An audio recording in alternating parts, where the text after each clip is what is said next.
Hi, Dr. J here.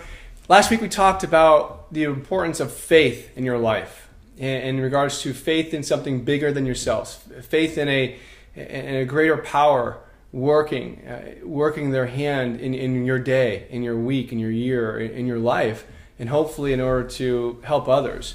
We talked about the role of fear and how fear actually is the antithesis or the opposite of faith. And it's really important when we start talking about how do you cultivate a faith muscle, how do you cultivate inner certainty.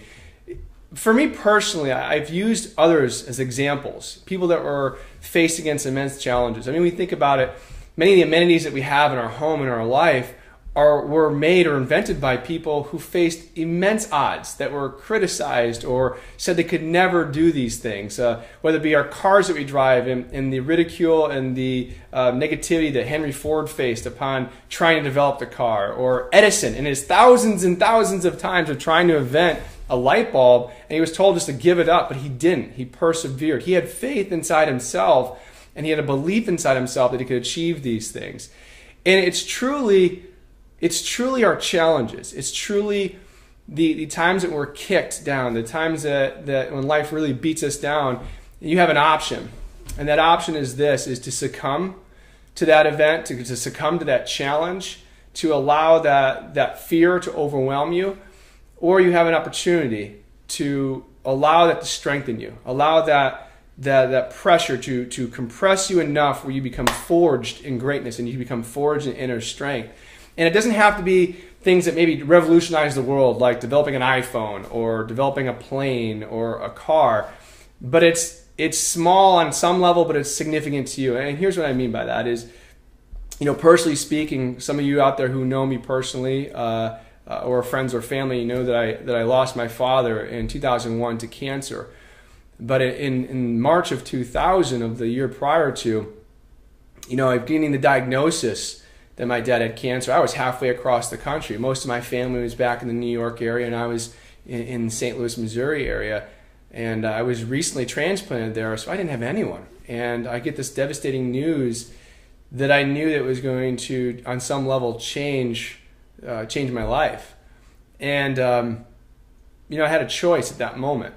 And the moment was this: I can allow this to collapse me and destroy me and pack up and go back home and not face this thing head on.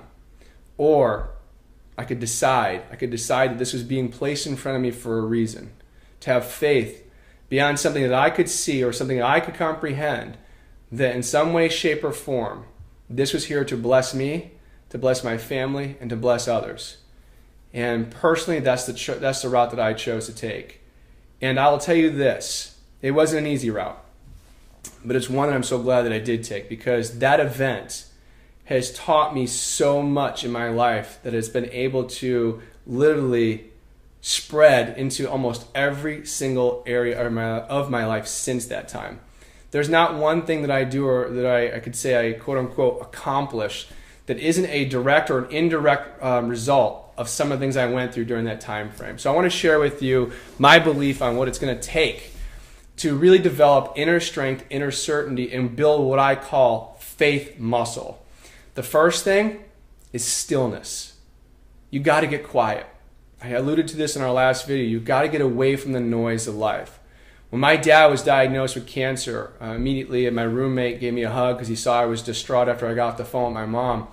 And I went to church. I didn't know what to do, but I knew exactly what to do. It's funny, right? So I literally went to church. Church was empty. It was the middle of the day. It was on a Wednesday, I believe. And I just went and I sat in this church. And I was there for several hours by myself. And I got quiet. The rest of the world was going on outside of that church at a frantic pace, but I had to stop and slow myself down, gather myself, collect myself, and really just allow my mind and allow my heart to align and be able to just think through what needed to be done, to visualize what I thought was going to have to happen, whether the outcome was great or the outcome was disastrous and we lost my dad. I had to get clarity as to what that approach is. So regardless of what you're dealing with, whatever you're going through in your life, large or small, doesn't matter. It's your journey. You got to get still, get quiet, get away from the noise. Think about what you want your goal to be. Or think about what the vision of what you want to have happen. What's the outcome that you're looking for? How are you going to handle yourself if good or bad happen? And then ironically, the next thing you got to do, the second thing, is take massive action. Weird, right? So you got to be still, quiet, clarify your vision, and then you got to take massive action. Because the moment you take action in the face of your fears, the moment you take action in the face of things that you're scared of, you slowly but surely develop confidence. Now, I'm kind of an all or none guy, so sometimes I just jump off the ledge, but that's not everyone. What I mean by that is this: even if it's just one step closer to your goal, to your dream, to your vision, maybe it's just telling that person that you love, hey, I love you one time, or you write him a note, or you save an extra $1 or $2 of this week's paycheck to help your financial health. Or maybe you're going to drink some more water and work on walking 5 or 10 minutes this week to improve your physical health. Whatever it is, take a massive action, or take a small or a massive action in the direction of your dream, and resist being captive by fear. So again, in recap, you have to face your fears, hands down. Don't allow them to break you, but instead allow them to build you up. And the way you do that is first, get still, get clear in your head and your heart. And then second, take massive or even small action, but take action in the direction of your dream. I hope this helps and blesses some of you today, and I look forward to speaking to you again next week. Take care.